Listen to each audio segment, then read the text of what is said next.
Hey, Forrest here. Nothing like getting paid. And with ICCU's mobile app, I can deposit checks or accept Zelle payments so the money hits my account fast. I just wish there was an app for mowing the rest of these lawns. Right now, Lithia Ford of Boise is buying used vehicles. How much you want for the SUV? I don't know. Well, Lithia Ford will give you more than that. How much more? More than you think. I'm not thinking anything. I'm thinking you might get even more than that. See how much more you can get at Lithia Ford of Boise. When it comes to concrete, we've got you covered. RowPaint.com offers custom concrete coating services for your garage, business, warehouse, and more. And we do it in one day. We are your complete concrete coatings solution.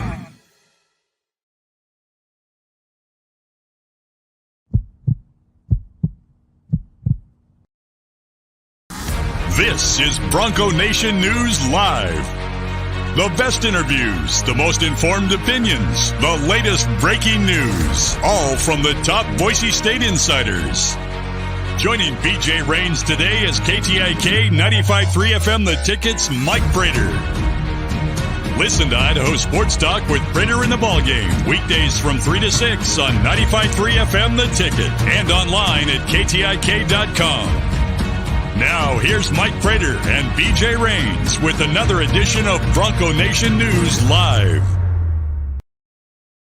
Hey, happy Thursday to you, BJ Rains, Mike Prater with you. We're on a little bit early this morning and may have to get off a little bit early as well. Traveling down to San Diego today, Mike, and got a lot of taking the dog to the kennel and getting the story done and just a lot of crap going on before I leave town. So appreciate you for moving it up. And I will ask you right off the bat, if you can say, since I know you study this stuff every day, Mike Prater, every second, if you can name where Boise State is in the net rankings right now, we'll cut off 5 minutes at the end of the show. I'm going to go 21. This will be a 25-minute show. You got it right. Did I get it? How about Did I nail that? it? You actually did, yes. Nice. They were 20 and they went down one spot last night to 21. So you get 5 minutes. You get off 5 minutes early. That's I guess that backfired on me. I guess I've been exposed because now it shows that I actually pay attention to those stupid lists. Yeah, or you're just in bombarded by me and Jay Tuss Twitter accounts talking about it. A little bit of both. Well, that was the ultimate backfire there. So this will be a 5 minute shorter show, as Mike Prater predicted, or I guess correctly guessed, since he had been studying it, since 5 o'clock this morning, the net rankings for Boise State. But Mike, do appreciate you for coming on a little bit early. As I said, we had no show in the morning the last 2 days as I was traveling to Air Force. We obviously had the pre and post game show, but wanted to make sure we got some talk in today because there's some excitement around town with this basketball team. I think I know it'll never get to the level of the football team, and this is certainly a football town. But Boise State 18-5 on the season, tied for first place in the Mountain West with San Diego State ahead of tomorrow night's game, and so. I think there is a little bit of a buzz right now. We had record viewership on both our pregame show and our postgame show for an Air Force game. Nice. I mean, our numbers are going up. It certainly seems like right now, for the second year in a row, about this time of year, people are starting to buy in a little bit and pay attention to basketball. Last night I was watching my beloved Utah Jazz, and I turned to the wife and I said, I'm having myself a very special basketball season because, I'm a football guy, and I like to tease Leon that I'm a football guy. And I am a football guy, but certainly I love basketball. But, my Jazz are really, really fun to watch. They're not a very good team, but they're really, really fun to watch. Boise State is a really good team, and it's really, really fun to watch. I said to her, I'm having two basketball teams that I'm really having fun to watch. It's one of my more favorite basketball seasons in a long time, just because of the personal enjoyment of watching both these teams. I know it's a job for me. I know it's a job for you, but I enjoy watching Boise State basketball. I enjoy the way they play. I'm a little bit worried about them moving forward, as I always am, especially with the Shaver and Smith injuries. But let's figure that out today and tomorrow as you go down to San Diego. But I just like this team. It's fun. It's engaging the community. I think you're 100% spot on. And I cannot wait for the month of February. It's going to be a lot of fun around here watching basketball. Are they, at this point, exceeding your expectations based on last year, winning a program record 27 games, winning the regular season, the postseason, and then losing, Kejab, Akot, and Armouche? Were you thinking that a possible, here we are in early February sitting atop the standings again was something that was going to be happening? No, I mean, I expected them to be in that mix. Did I sit here and expect them to be in first place? Did I expect them to be 21st in the nation? Did I expect all that? No, I mean, the season has taken on a couple of different twists. One, Leon Rice told us from day one that the toughest team is going to win, and his team is very, very tough. It's not pretty sometimes. It's not pretty offensively. There's hiccups offensively. But, the last 3 games, Boise State's given up less than 60 points a game. I think they're 12th or 11th in the nation in defense. They're playing at an elite level of defense and toughness. And maybe just how good that is at that level surprises me a little bit. But the inconsistencies with the offense, injuries are always going to crop up. I told you, and we both agreed that going into this season, that depth was going to be an issue. I was a little concerned that Leon Rice didn't capitalize on last year to build this roster. We talked about this from day one. And I told you that I was a little disappointed that they didn't do enough, and you fought back a little bit. And I think that the truth is somewhere in between. I mean, they got 3 players on this roster that they've added. One of them is a difference maker. The other 2 are doing nothing. And now you're down to a 5 or 6 man rotation. So there's some concerns, but what they've done at this point in terms of the resume, I'm very impressed. As I segue to our talk about Marcus Shaver Jr. and Najee Smith injuries, the 2 guys you mentioned that aren't doing anything, Mo Silla and Sada Nganga, I think both play and both have decent roles in the game tomorrow night because regardless, I think Mo Silla matches up much better defensively. They've got Nathan Mensah, a big, bulky kind of center that is, kind of similar to Mo Silla, just a big guy, not a great offensive player, but he's in there to play defense, rebounds. He was the defensive player of the year in the whole conference either last year or the year before. He blocks a lot of shots, cleans up the glass, kind of similar in a way to Mladen Armouche last year. So I think that Mo Silla matches up defensively and rebounding wise the best against him. So I already thought he'd have a role.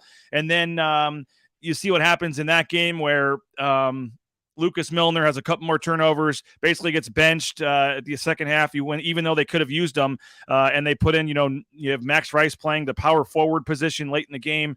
They were just really trying to just piece together 5 guys that could go out there and play. I also think Sada Nganga is going to play in this game. Maybe I've heard something, maybe it's a hunch, maybe who knows, but I just, he when you look at San Diego State, they have, four guys on the court that look like Sada Nganga. They have the athleticism, the lankier guys, Johnson, some of these guys. And so I think Sada's problem right now, I think, is defensively. He's still a work in progress on defense, and that's why he's not playing a ton. I know fans would love to see him play more. It's a process. A lot, Derek Olsen Jr. didn't play as a freshman. Chandler Hutchison didn't really start playing till later in the season as a freshman. It just, it's not easy for everybody. And has he lived up to the expectations, the hype? Of course not. I'm sure Leon and everybody's a little disappointed in where he's at, but it would not surprise me, even if it's for 3 minutes, Sada comes out there and either hits a big shot or does something in this game tomorrow. Because also with that, as you said, Marcus Shaver Jr., Najee Smith, the injury updates for both of them unknown at this point and couldn't come at a worse time. You have the week off coming up after this game. That's why I'm inclined, at least with Marcus Shaver Jr. and his high ankle sprain, to think they just take their chances and don't play him because that would give him, 10, 11 days off, before the games pick up next weekend. Najee Smith, we don't really know what the injury was. It was a non-contact. You're worried if it's the knee or something in the lower leg. He was limping off pretty badly after the game. He had a big bulky ice pack on as well. I did get a chance on our Lithia Florida Boise postgame show. I know Leon talked to Bob and Abe on KBUI on the postgame as well, but I had a chance to ask Leon, and this is, right after the game, so things can change, obviously, but here's what Leon said right after the game about those 2 guys' injuries. This time of the year, you're always concerned because you can't, we don't have 10 guys that are playing a lot. We have 5, and then those others fill a perfect role, and so there's huge concern, but I don't want to speculate. I don't want to, what looks bad today might not look bad tomorrow. What, we got to evaluate it day to day, but tough time for that. But there's no good time for that when you have, a guy as valuable as Marcus, a guy as valuable as Najee. I mean, we were clicking because all 5 of those guys were clicking at a high level in their high minutes. And so, it's huge concern, but like I said, proud of those guys that came in, probably with the big shot, Buzo with the big shot. Kobe did some good defensive things, got some big rebound. The guys did what they needed to do, and that was impressive. Huge concern was the quote, and he said it twice, Mike Prater. And again, you're right after the game. I don't know if they had to go get x-rays or what on Marcus Shaver's foot. He's been dealing with this high ankle sprain. And the disappointing thing with him is he was just getting back to being the Marcus Shaver of old. He played 38 and a half minutes, the game before, I think it was, had 16 points. And And then, Najee Smith, who would have thought it? And I said this earlier, how they're going to miss him next season. But, I mean, that's when Air Force made their big comeback in the second half, was with no Najee Smith on the court. I mean, he just does a lot of, different things to help this team. And I think the coaching staff deserves a lot of credit for, finding Najee Smith, a JUCO All-American, for getting him, and the improvement he's made in 3 years. He's become a piece that when he's out now, we're saying that's a significant loss for Boise State. So, as you said, Mike, we already talked about depth, lack of bench, haven't done much, and biggest game of the season on the road, Viejas Arena, sellout Friday night game, 12,000 people, first place on the line.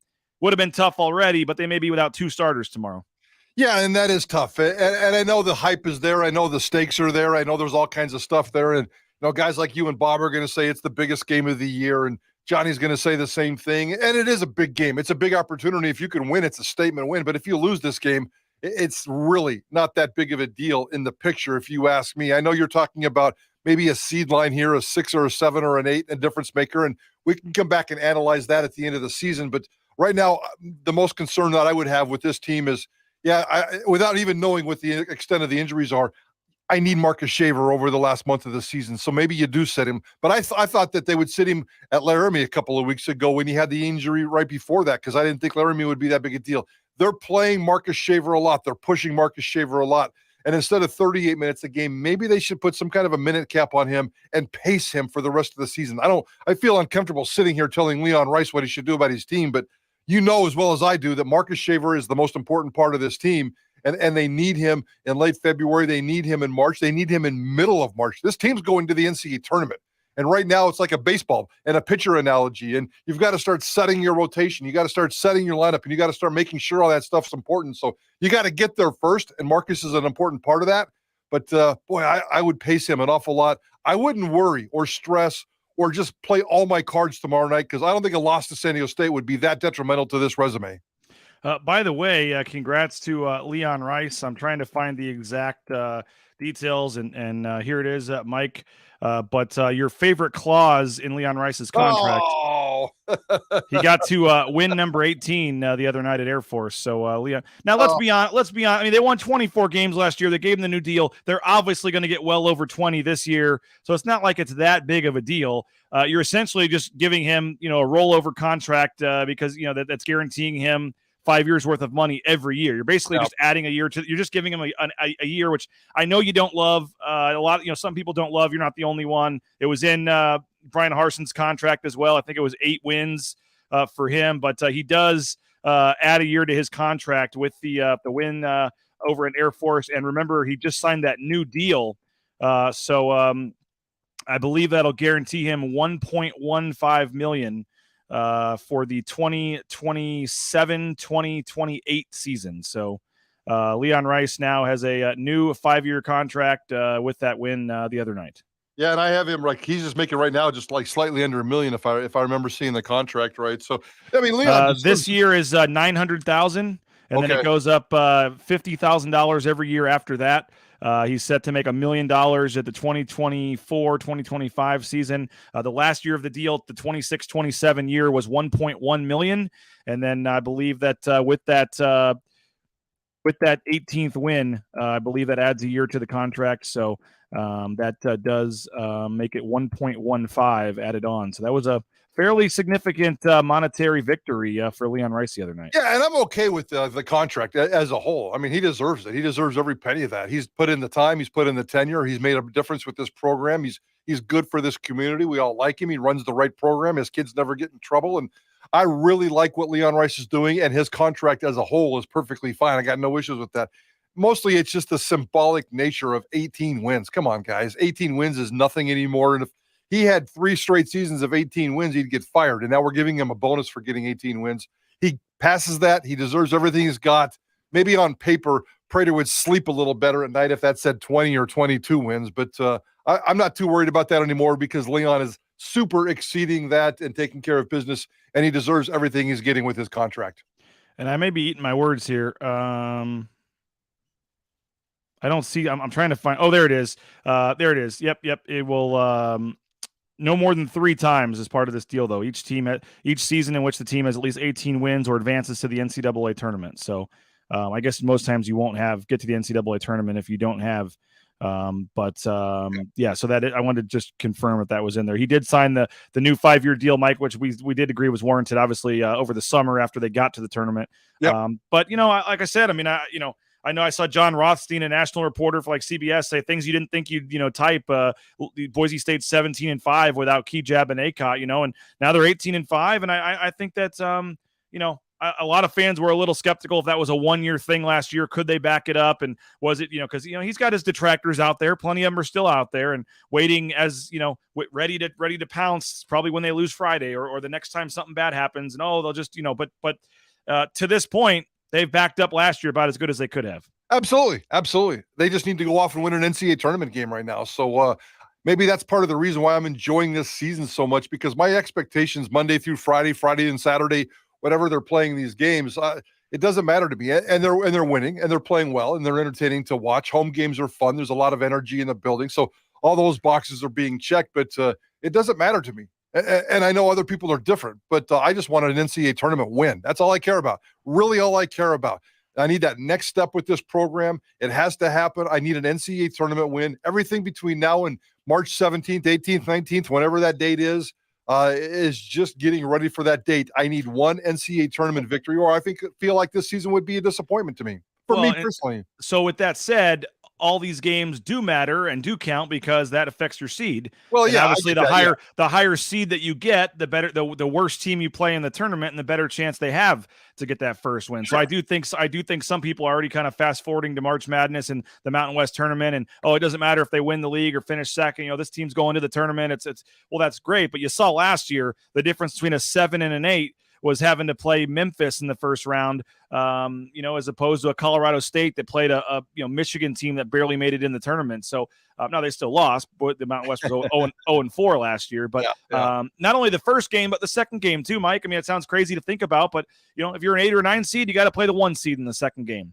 If you're a 6 seed, you play the 3 seed in the second game. And there's a big difference between a 1 seed and a 3 seed in the NCAA. So if you have dream runs of, having a chance to get to the Sweet 16 or whatever, I mean, every spot matters. The better you are, the worse teams you're going to play. And so, you're right. I mean, if they lose on Friday, it does nothing. If you voted for them the week before, you probably still vote for them. If you put some, but I think Leon Rice and company really want to win the league again. I think they want to be Mountain West champions. You're in the Mountain West, you want to win the league. And you take a huge step towards that Friday night. I mean, Boise State beat San Diego State 3 times last year. They were all close games. Remember, the one in Boise was the free throws with 1 second left for Kejab. The one at the Mountain West Championship was the last second, championship game where they had, 2 shots at the buzzer that missed, and Boise State, stormed the court and won in dramatic fashion. And then don't forget, the one in San Diego was 42-37. Absolute defense. That was not the halftime score. That was the final score. 42-37 was the final score. It was it's hard to even look back. I was looking back at the stats. It's just unbelievable to think about. And but that was a game that was tied with a minute to go, and Marcus Shaver Jr. hit a big 3, and then they had to foul in the final seconds. So if I'm San Diego State, first place on the line, I'm at home. I mean, you saw last night Utah State had a huge win over New Mexico at home. For the most part, Mike, the home teams are taking care of business in these bigger matchups, and I think that it's probably a more important game to San Diego State. They've got to win this one as opposed to, because they still have to come to Boise. Yeah, and that's the deal. If Boise loses this game tomorrow night, as long as they come back here and take care of business against San Diego State at home, that's kind of the wash you would expect going into the season. So you want to win all your home games, at least split on the road depending on who the road teams are. And take care of business that way. So, I'm not too worried about tomorrow night. I'm just kind of worried about Marcus Shaver at this point. And you're right, the resume is part of the process. There's no doubt about that. I think this basketball team did itself a really nice job in the preseason.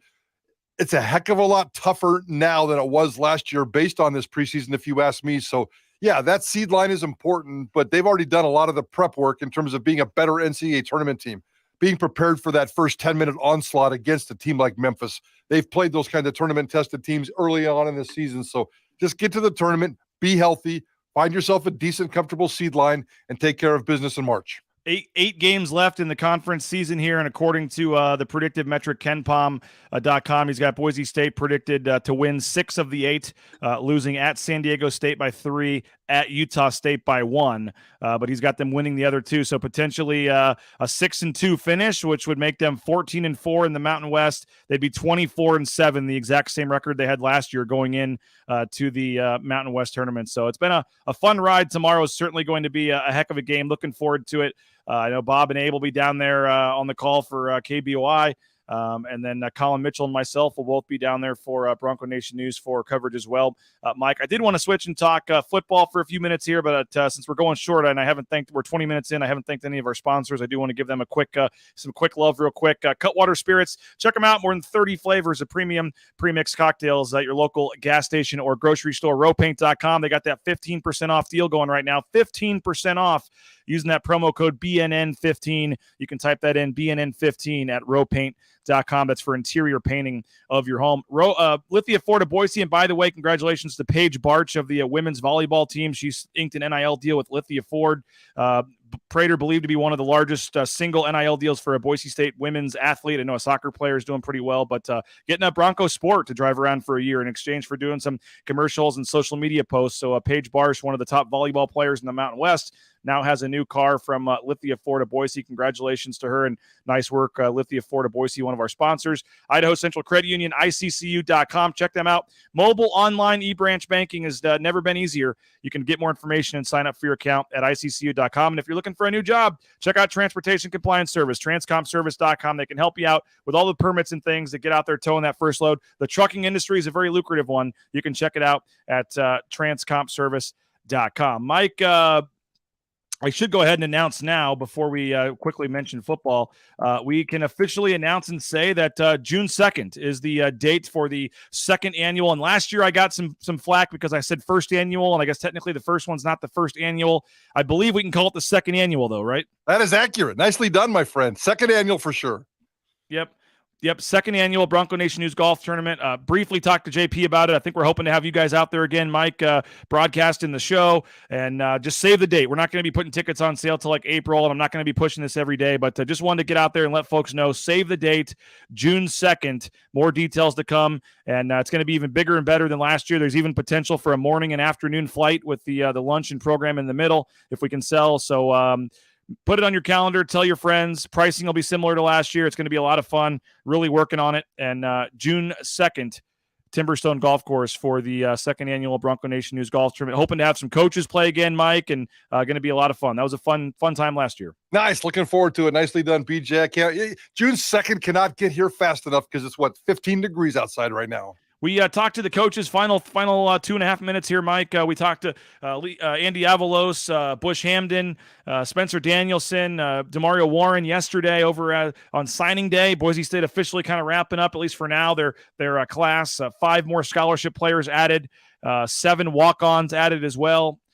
So overall, the 2023 class, they had some holes to fill in the secondary at the edge position. Seems like they've done both of those. Obviously put a little more emphasis on the defense, in this class with especially in the transfer market, with a lot of the offensive talent coming back. What do you make of the 2023 class? Yeah, I cannot wait to see the defensive line and how all the pieces come together with spring ball and, the inside guys, the outside guys. There's a lot of new faces there and a lot of fun names. So I'm really looking forward to see how those guys gel. That was the most position of need, if you ask me, and they took care of business. And signing day itself, it came and went, and it's kind of a celebration of walk-ons now, and it's good for these walk-ons to be able to get their little moment of glory. They didn't used to have that, so that's kind of what celebration has become with the signing date. But kudos to Boise State. I think they took care of some business, signed some local kids, shored up that defensive line, and let's play some football.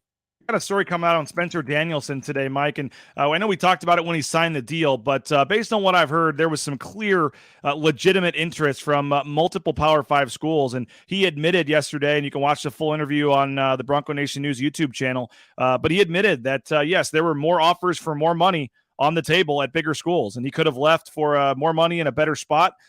He could have done that at Auburn. He decided to stay, which probably was in his best interest to do that. And now, again, he had multiple schools coming after him. I know we've already talked about it when the money came out, but the largest assistant coach deal in Boise State football history.